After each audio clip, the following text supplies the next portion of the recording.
স্থানীয় সময় বুধবার দুপুর ১২টার দিকে নয়াদিল্লিতে নিযুক্ত বাংলাদেশি হাইকমিশনার রিয়াজ হামিদুল্লাহকে তলব করে ভারতের পররাষ্ট্র মন্ত্রণালয়।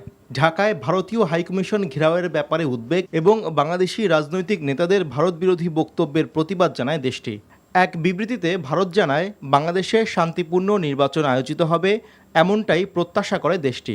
জবাবে পররাষ্ট্র উপদেষ্টা তৌহিদ হোসেন ব্রিফিংয়ে জানান, নির্বাচন নিয়ে প্রতিবেশী দেশের কোনো উপদেশ চায় না বাংলাদেশ।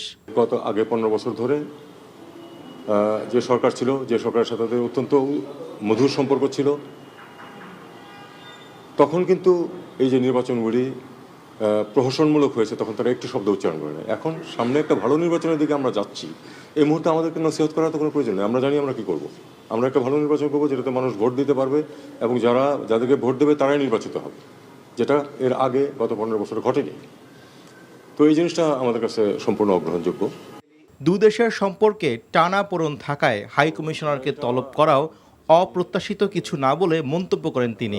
একটা কোর্ট থেকে শাস্তিপ্রাপ্ত হয়েছেন, তিনি আমাদের পাশের দেশে বসে এখানে অস্থিরতা সৃষ্টির চেষ্টা করছেন। এটা আমরা আপত্তি করব বা তাদের সহায়তা চাবো যে তাকে ফেরত পাঠান, এটা খুব অস্বাভাবিক কিছু না, কিন্তু সেটা তারা সেদিকে যাননি।